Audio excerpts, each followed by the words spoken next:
Assalamualaikum warahmatullahi wabarakatuh. Innal hamdalillah nahmaduhu ta'ala wa nasta'inuhu wa nastaghfiruh. Wa na'udzu billahi min shururi anfusina wa min sayyiati a'malina. Man yahdihillahu fala mudilla lahu wa may yudlil fala hadiyalah. Ashhadu an la ilaha illallah wahdahu la syarika lah wa ashhadu anna Muhammadan abduhu wa rasuluh sallallahu alaihi wa ala alihi wa sahbihi wa man sara ala nahjihi waqtafa atharih ila yaumiddin. Ikhwani fillah, a'azani Allah wa iyyakum. Yang pertama kali usikum wa nafsi bittaqwallah, fa inna taqwa khairuz zad liyaumil ma'ad hiya sabilin najah fid dunya wal akhirah. Wallahu subhanahu wa ta'ala yaqul ya ayyuhalladzina amanu ittaqullaha haqqa tuqatih wa la tamutunna illa wa antum muslimun. Ikhwani fillah, a'azani Allah, setelah kita berwasiat, saling berwasiat tentang ketakwaan, yang takwa adalah bekal kita untuk akhirat kita, maka perkara intinya yang patut kita pahami ketika kita hidup di dunia, ketahuilah kita hidup di dunia. Dunia bukanlah darur rohah, tempat kita tentram, hidup nyaman selamanya. Dunia ini bukan tempat untuk kita bisa terus langgeng di dalamnya. Pahamilah, yang namanya dunia darul ibtila wal imtihan. Di dunia inilah kita merasakan terus-menerus yang namanya ujian dan cobaan. Saling bergantinya antara kesenangan dan kesedihan, antara kenikmatan dan yang sebaliknya. Di dunia kita selalu merasakan pergantian dan perubahan antara ketenteraman dan kondisi yang menegakkan, yang tidak menyenangkan. Itulah kehidupan di dunia. Maka kalau kita perhatikan semua umat, semua manusia yang hidup di muka bumi ini, pasti mereka merasakan warna-warni dari ujian hidup, dari musibah ke musibah. Yang namanya manusia pasti mengalami yang namanya situasi berat dan tidak mengenakkan. Ada sebagian manusia diuji oleh Allah dengan kena peperangan. Ada yang diuji oleh Allah dengan bencana. Entah itu bencana gempa bumi, atau kebanjiran, atau macam-macam yang lainnya. Ada pula bencana yang bentuknya adalah hilangnya keamanan suatu negeri, terjadi pemberontakan dan lain sebagainya. Semua itu adalah ujian dari Allah Subhanahu wa ta'ala. Maka ikhwanu fillah, a'azzani Allah wa iyyakum,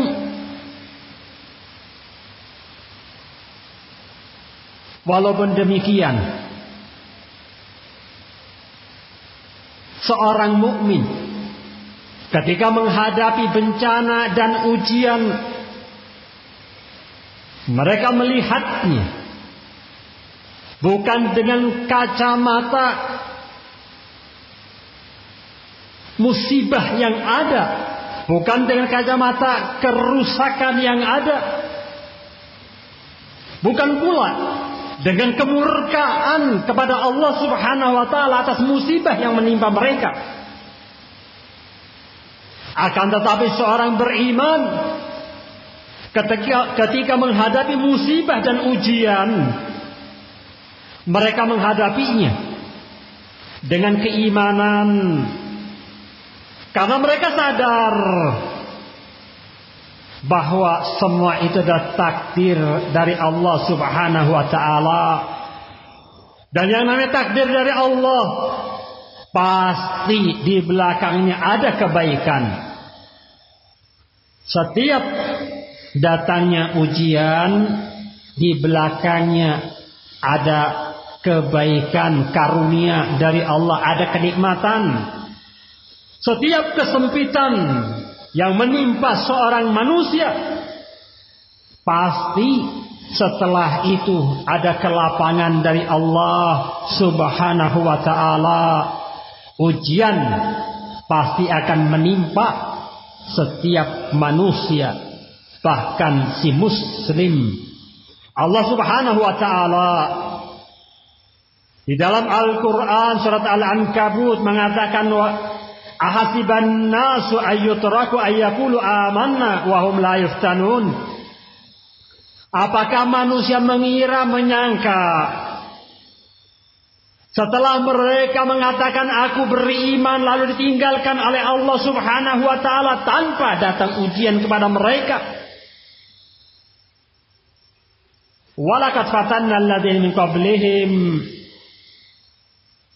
Allah pun menyebutkan setelah Allah meyakinkan kepada manusia, setiap manusia yang mengatakan dirinya beriman kepada Allah pasti datang kepadanya ujian. Dan Allah tegaskan, walaqad fatanna alladziina min qablihim. Telah datang ujian kepada orang-orang sebelum mereka. Wala ya'lamannallahu alladziina shadaqu wa la ya'lamannallaha kadzibin. Agar Allah tahu mana orang-orang yang benar-benar beriman, agar Allah tahu mana-mana orang yang dusta atas pengakuannya itu. Dengan demikian, ikhwan fillah, a'azani Allah wa iyyakum, musibah, ujian adalah sesuatu kepastian yang pasti datang kepada setiap orang yang mengatakan dirinya beriman. Tetapi patut kita pahami bahwa musibah bukanlah yang paling berbahaya musibah itu sendiri. Akan tetapi yang paling berbahaya ketika datangnya musibah, ketika seseorang atau satu kaum tertimpa musibah, hilangnya keimanan. Yang dikhawatirkan adalah ketika menimpa mereka ujian berupa fitnah, hilangnya persatuan. Ketika Allah uji mereka dengan krisis, entah krisis pangan, entah krisis energi, atau yang lainnya, hilangnya mereka thiqah kepada Allah Subhanahu wa taala, tidak bertawakal kepada Allah. Ketika badai menimpa, terjadi perpecahan-perpecahan, terjadi kerenggangan di antara kaum muslimin itu sendiri. Ini yang paling kita khawatirkan setelah terjadinya musibah. Dan kita lihat betapa banyaknya manusia yang terkena fitnah ternyata justru jauh dari Allah Subhanahu wa taala. Maka ikhwanu fillah, a'azani Allah wa iyyakum, sejarah menunjukkan kepada kita bahwa musibah itu sendiri, umat-umat terdahulu tidak hancur karena musibah itu, akan tetapi hancurnya mereka, jeleknya mereka mensikapi atas musibah itu. Bagaimana mereka berperilaku menghadapi musibah itu. Maka di antara bentuk rahmat Allah Subhanahu wa ta'ala, Allah Subhanahu wa ta'ala menerangkan kepada kita semua di dalam Al-Quran dan Sunnah bagaimana sepatutnya kita mensikapi al-bala atau al-imtihan ketika datang kepada kita. Maka Allah Subhanahu wa ta'ala mengisahkan kepada kita sekian kisah dari para anbiya agar kisah-kisah itu menjadi contoh teladan bagi kita. Kita lihat banyak sekali kisah-kisah yang ada. Ketahuilah, para anbiya juga mendapatkan ujian. Para rasul, para ulama, mereka juga mendapatkan ujian.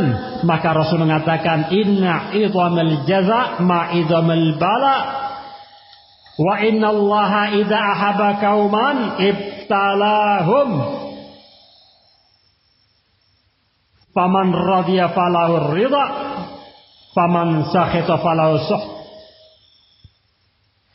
Rasul katakan bahwa sesungguhnya besarnya pahala yang diterima oleh seseorang sesuai dengan besarnya ujian. Sesungguhnya ketika Allah mencintai satu kaum, ibtalahum, Allah timpakan ujian kepada mereka. Maka barang siapa yang ridha, mereka pun akan diridhai oleh Allah. Barang siapa yang murka, Allah pun akan murka kepadanya.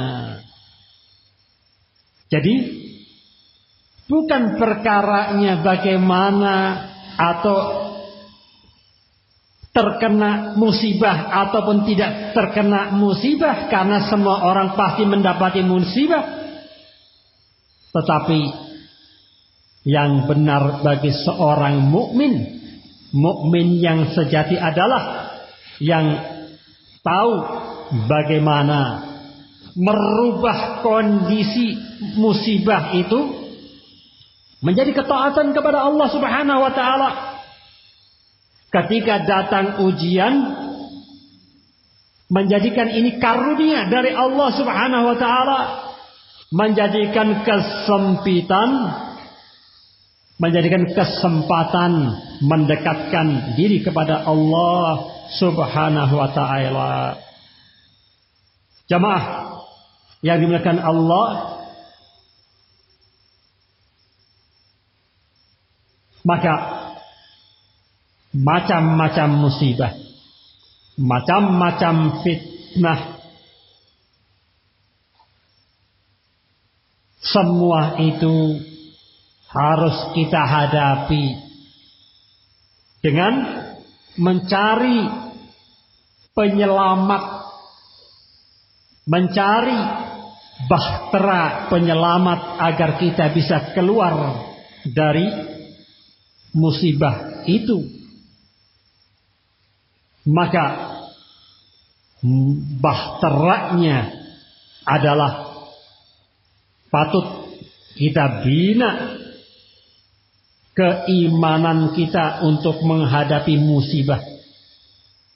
Bahteranya adalah ilmu agar kita bisa menghadapi musibah dan ujian itu.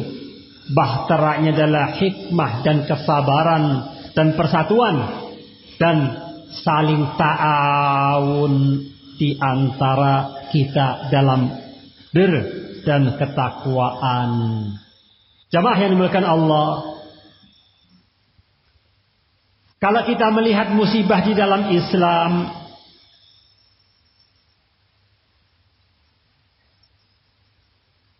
ketika seseorang tertimpa musibah dan ujian, patut kita ketahui hakikat musibah itu.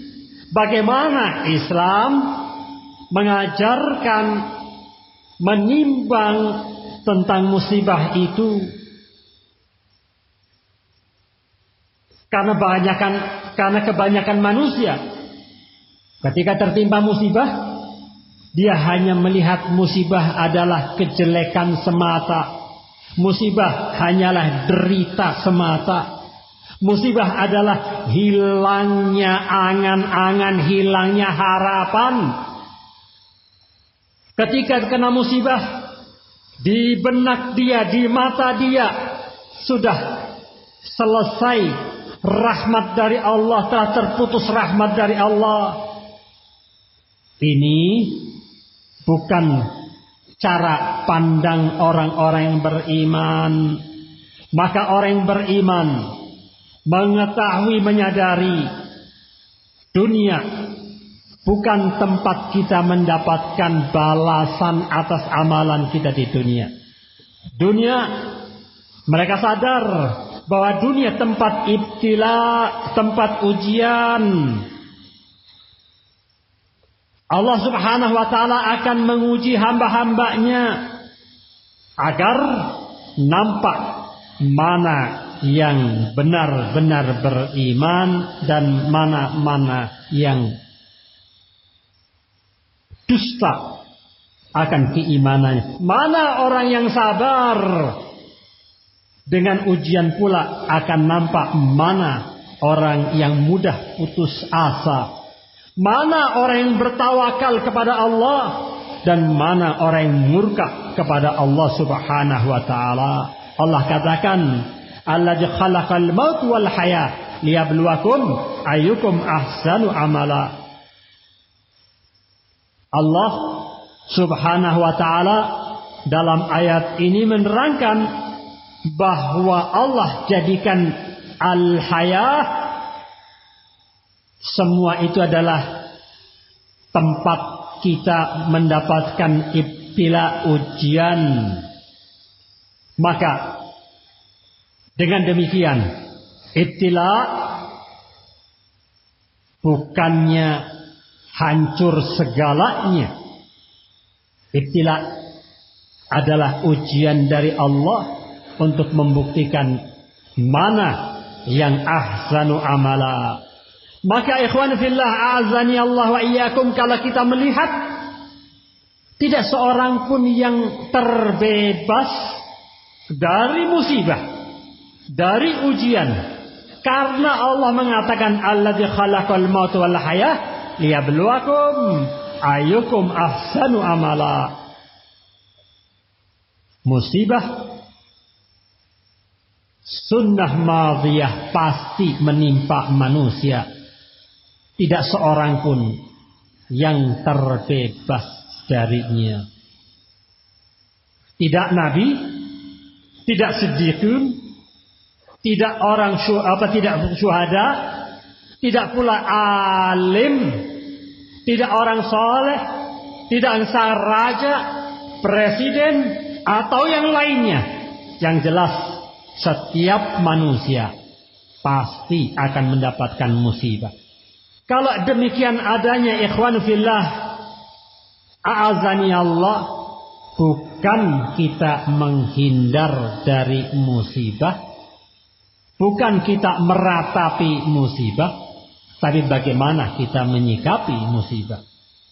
Ketahuilah, Rasul mengatakan, asyaddun nasi bala'an al-anbiya tsummal amsal fal amsal. Yang paling berat mendapatkan ujiannya adalah para nabi, kemudian yang berikutnya dan berikutnya. Yubtala rajul ala hasbi dinihi. Seseorang itu ditimpa ujian oleh Allah, diuji oleh Allah sesuai dengan agamanya, kadar agamanya. Kalau engkau agamamu rendah, maka ujianmu pun rendah. Kalau agamamu tinggi, maka ujianmu pun tinggi. Maka bukan kita lari dari ujian, tapi bagaimana kita menyikapi ujian. Bukan pula yang namanya ujian adalah uqubah, balasan dari Allah. Bukan pula kullu nikmatin dalin ala ridha. Bukan pula yang namanya nikmat bukti itu Allah ridho padamu. Bukan. Karena orang-orang yang beriman telah diuji oleh Allah. Orang-orang yang dicintai oleh Allah diuji. Bahkan yang sebaliknya, orang-orang yang bermaksiat dibiarkan oleh Allah Subhanahu wa taala. Orang yang jauh dari Allah diberikan kemudahan dalam urusan hidup. Maka ujian bukan berarti Allah benci, bukan selamat dari ujian berarti Allah ridha. Timbangannya adalah kondisi manusia, bagaimana dia ketika setelah atau ketika menyikapi ujian. Kalau setelah ujian itu dia tambah dekat dengan Allah Subhanahu wa taala. Kalau setelah ujian dia justru bertaubat kepada Allah, kembali kepada Allah, ketahuilah itu seagung-agungnya rahmat dari Allah. Ketika sebaliknya, kalau setelah ujian justru dia tambah murka kepada Allah, tambah jauh dari Allah, itulah tanda orang itu sedang dimurkai oleh Allah Subhanahu wa taala. Ingat sabda Rasul, "Innallaha idza arada bi'abdi khairan ajjala lahu 'uquba fid dunya." Ketika Allah Subhanahu wa taala berharap atau menghendaki kebaikan untuk hambanya, ajjala lahu 'uquba fid dunya. Allah segerakan balasan atas kesalahan dia di dunia. Wa idza arada bi 'abdi syarr amsaka anhu bi dzanbihi hatta yuwafiya bihi yaumal qiyamah. Akan tetapi ketika Allah menghendaki kejelekan pada seseorang, Allah tahan, tidak dibalas di dunia.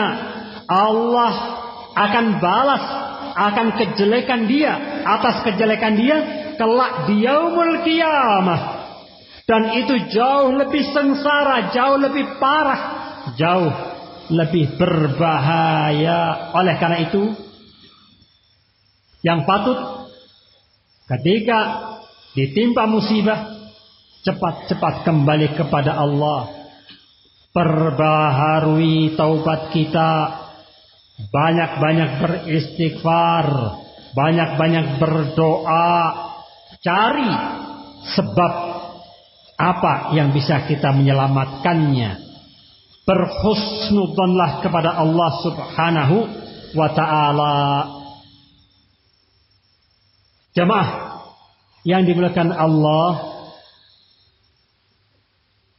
di antara upaya mencari sebab, karena perintahnya adalah selain kita bertobat, beristighfar, hendaknya kita berupaya mencari sebab. Kalau kita ingin tahu bagaimana kita selamat dari musibah, maka kita melihat bagaimana orang dulu bisa selamat dari musibah-musibah.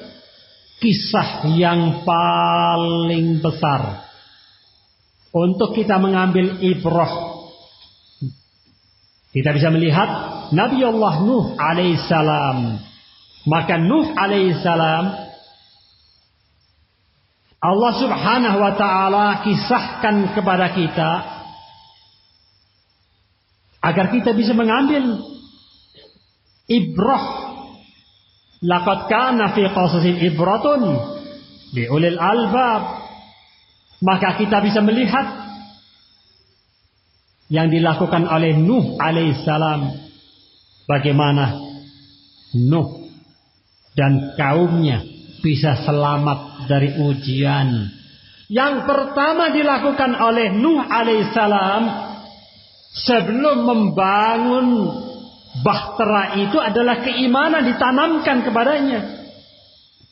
Yang pertama, asas dari keberhasilan, dari keselamatan adalah iman. Karena apalah artinya adanya safinah, adanya bahtera.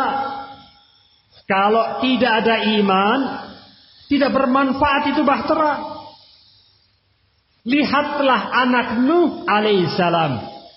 Kenapa dia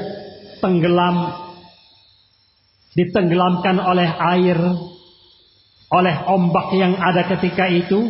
Tidak lain dan tidak bukan karena dia tidak beriman terhadap perkabaran yang dibawa oleh bapaknya. Padahal Ibnu Nuh alaihissalam melihat sendiri adanya kapal, adanya bahtera itu. Akan tetapi tidak masuk iman kepadanya, maka dia tidak mau mengambil bahtera itu sebagai penyelamat. Dan ketika itu sangat sedikit orang yang beriman terhadap Nuh. Wa ma amana ma'ahu illa qalil. Dan tidaklah beriman bersamanya kecuali sedikit sekali. Jamaah ikhwani fillah, a'azani Allah wa iyyakum. Maka pertama, patut kita mencari sebab.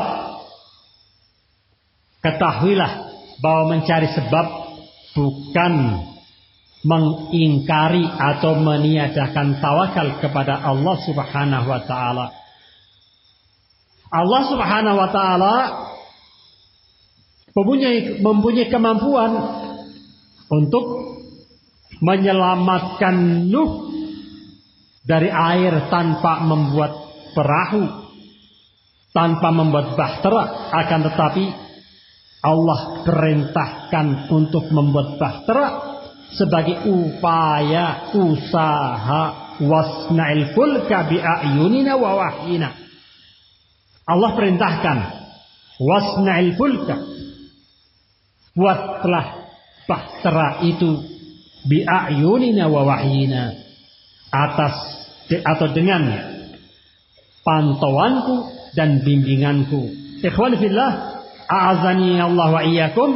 Maka membuat atau mencari sebab bukan berarti menghilangkan tawakal kepada Allah.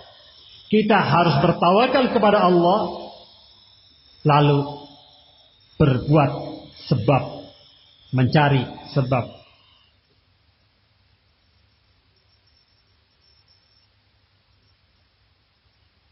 Ketika kita sudah memiliki safinah an-najah sebagai alat untuk menyelamatkan kita dari ujian yang Allah timpakan kepada kita, maka safinatun najah bagi kita adalah Quran dan sunnah Rasul alaihi salatu wasalam, dan juga kesabaran. Quran dan sunnah dan kesabaran ini, dia adalah safinatun najah. Safinatun najah perlu nakoda seperti pada kapal-kapal umumnya, dan perlu pula mu'alim yang mengarahkan arah bahtera kita itu. Maka ketahuilah al ulama, kedudukan ulama sebagai muallim dan umara sebagai nakodanya. Harus ada sinergi ketika kita ingin selamat. Ketika kapal mendapatkan ujian berupa badai, maka nakoda memerlukan muallim yang mengajari, membimbing jalan keselamatan itu. Maka demikian pula ketika umat ini terterpa dengan musibah dan fitnah, maka yang diperlukan pertama kali adalah hidayah rabbaniyah, petunjuk. Hidayah ini yang membawa adalah warasatul anbiya, yaitu para ulama. Maka ulama inilah yang akan membina, mengantarkan kita kepada keselamatan. Ulama inilah yang akan memberikan bimbingan kepada kita bagaimana kita bermuamalah dengan musibah demi musibah itu. Ketahuilah kedudukan ulama ketika musibah menimpa satu umat. Ulama akan mengkokohkan manusia di atas keimanannya. Karena ulama akan mengikat manusia kalbunya kepada Allah Subhanahu wa taala, akan mengajak kembali kepada Allah Subhanahu wa taala.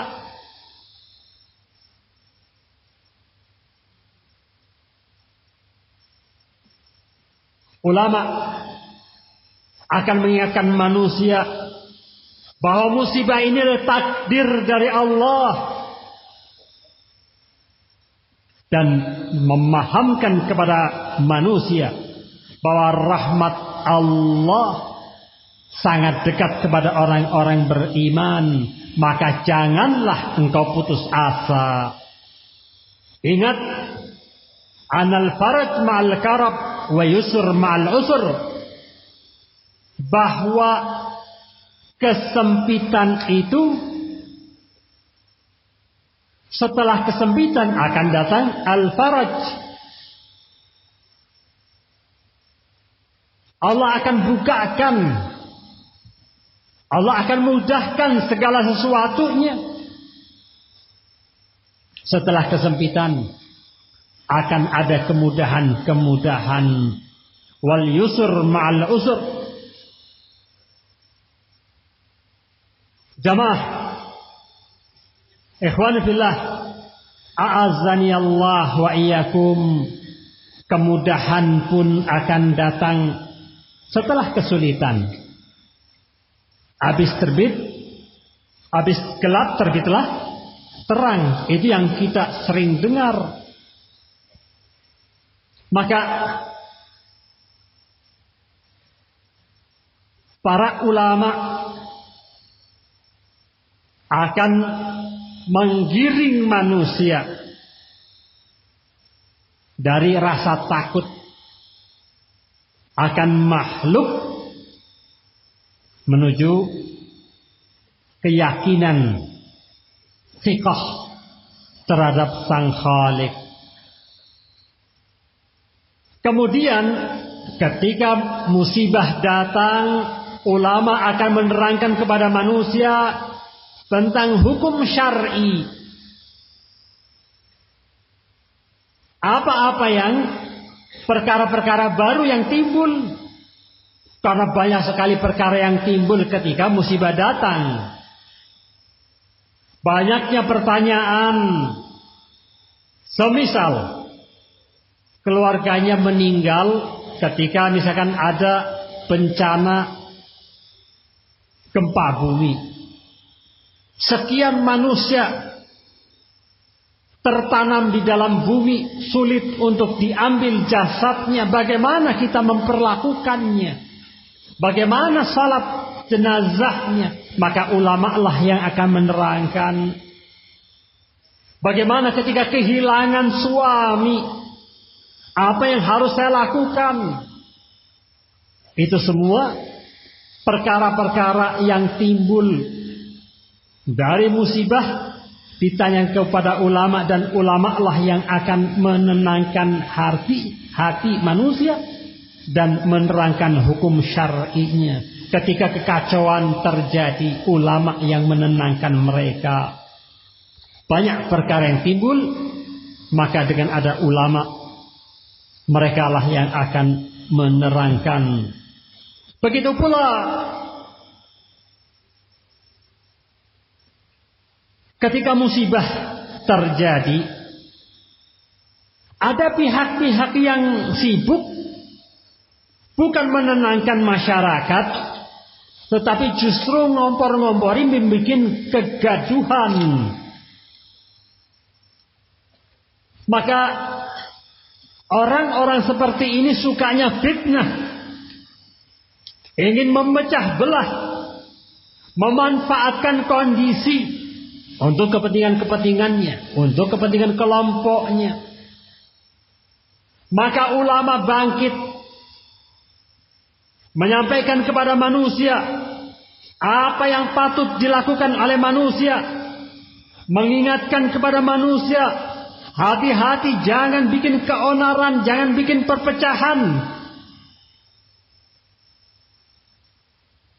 Ulama bangkit menerangkan kepada manusia, ya ayyuhalladzina amanu in ja'akum fasiqun binaba'in fatabayyanu. Wahai manusia sekalian, orang-orang beriman, ketika datang kepada kalian fasik membawa berita, fatabayyanu, diajarkan. Karena ketika fitnah datang, ketika bencana datang, ketika ujian datang, hati manusia betul-betul rentan terhadap fitnah, mudah diombang-ambingkan. Lihatlah orang-orang yang jelek memanfaatkan kondisi ketika itu untuk bikin keonaran, untuk berontak pada pemerintah, untuk tidak puas pada pemerintah. Bukannya dia menenangkan, membantu pemerintah, membantu masyarakat menyelesaikan masalahnya, justru mengambil kesempatan di air keruh untuk mengambil keuntungan bagi kelompoknya. Ulama menerangkan kepada mereka, jangan mudah terpancing dengan fitnah. Ingat, patut kita kembali kepada Allah, patut kita meminta pertolongan kepada Allah. Ulama menyatukan kalbu umat yang sedang mendapatkan ujian itu, menasehati mereka, menenangkan mereka, mengembalikan mereka kepada Allah Subhanahu wa taala.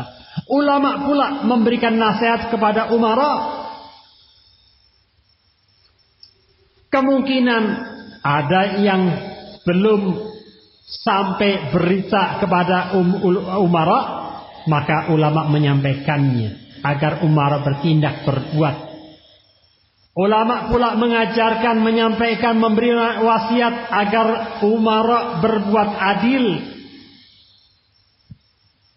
Dan ulama mendoakan umara agar umara mendapatkan taufik dan sadad, bisa berbuat baik dalam menangani kasus-kasus yang menghadapi musibah.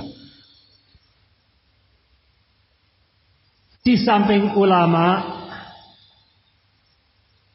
ada umara. Umara pun punya kedudukan yang sangat penting ketika musibah menimpa satu umat. Maka ketika ulama menjadi muallimnya dalam bahtera, umara sebagai nakodanya Umara inilah yang punya kekuasaan untuk melakukan penyelamatan secara fisik. Umara inilah yang bisa bertindak karena mereka punya tentara, punya polisi, dan punya perangkat-perangkat kementerian dan lain sebagainya. Maka dengan adanya umara, itu adalah nikmat dari Allah kepada hamba yang patut kita syukuri. Apalagi ketika musibah datang, umara hadir, maka sungguh banyak hal yang bisa dia lakukan. Maka ingat, umara ketika ada di satu negeri umaranya, itu adalah nikmat. Adanya kepemerintahan dalam satu negeri adalah nikmat dari Allah. Bayangkan kalau satu negeri tidak ada kepemimpinan, alangkah kacaunya. Maka Allah perintahkan kepada kita semua agar kita mentaati mereka. Ya ayyuhalladzina amanu atiillaha wa atiiur rasul wa ulil amri minkum. Maka patut kita taat kepada mereka. Patut ketika kehadiran mereka di dalam musibah, patut kita pun berta'awun dengan mereka. Sehingga para ulama dan umara perlu bersinergi melihat kedudukan keduanya. Sangat penting ulama menenteramkan, mengembalikan manusia ketika kena musibah, ketika dalam keadaan kekacauan, ketika dalam keadaan gundah gulana hatinya. Mereka ulama mengembalikan manusia kepada Allah, menyadarkan bahwa ini takdir. Umara bertindak, berbuat, mengamankan. Bayangkan kalau tidak ada umara ketika musibah datang, apa yang terjadi? Tidak ada pengamanan. Sementara ketika musibah datang, orang rame-rame membuat kegaduhan, ingin mengambil kesempatan buat diri mereka. Kita melihat banyak kejadian. Satu contoh soal yang banyak mungkin di antara teman-teman di sini melihatnya. Ketika Jogja diguncang dengan gempa bumi. Kota yang semula aman, tertib, nyaman, ketika itu malam harinya menjadi menegangkan, betul-betul menegangkan. Gelap gulita. Orang meninggalkan rumahnya. Harta bendanya ditinggalkan. Kalau tidak ada mereka, para umara yang menjaganya, maka kesempatan orang untuk masuk ke rumahnya mengambil hartanya sangat mudah. Maka patut ulama dan umara saling bersinergi, tolong menolong, saling mengisi, saling menyempurnakan. Maka bahtera penyelamat ini tidak akan bisa selamat kalau cuma sekedar ulama saja tanpa umara.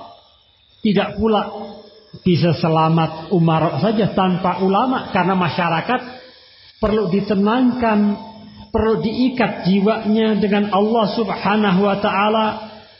Ulama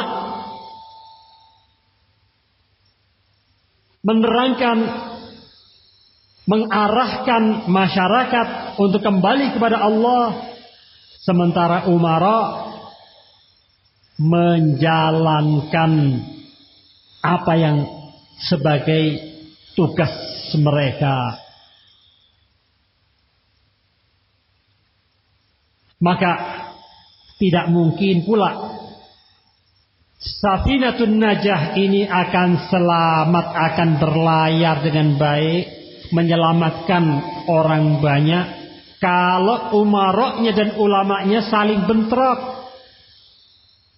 Perlunya sinergi di antara mereka. Apalagi kalau umatnya di dalam juga terjadi keributan. Kalau di dalam safinah orang yang dibawanya itu terjadi keributan, maka tidak akan selamat safinah itu. Perlunya ulama dan umara menenangkan, tidak sampai terjadi perselisihan di antara mereka. Wala tanaza'u fatafshalu wa tadhhabu rihukum wasbiru innallaha ma'as sabirin. Jangan engkau tanaza'u, saling berbeda pendapat, saling berselisih, fatafshalu, akan hilang kekuatanmu, akan hilang kekuatanmu, akan hilang pula persatuanmu. Wasbiru, maka bersabarlah. Sesungguhnya Allah bersama orang-orang yang sabar. Ikhwan fillah, a'azani Allah wa iyyakum, agar safinah ini selamat bisa berlayar. Yang terpenting pula adalah kita kembali kepada Allah, berdoa kepada Allah, minta keselamatan, karena doa asbabun najah yang paling agungnya. Maka apapun yang kita lakukan,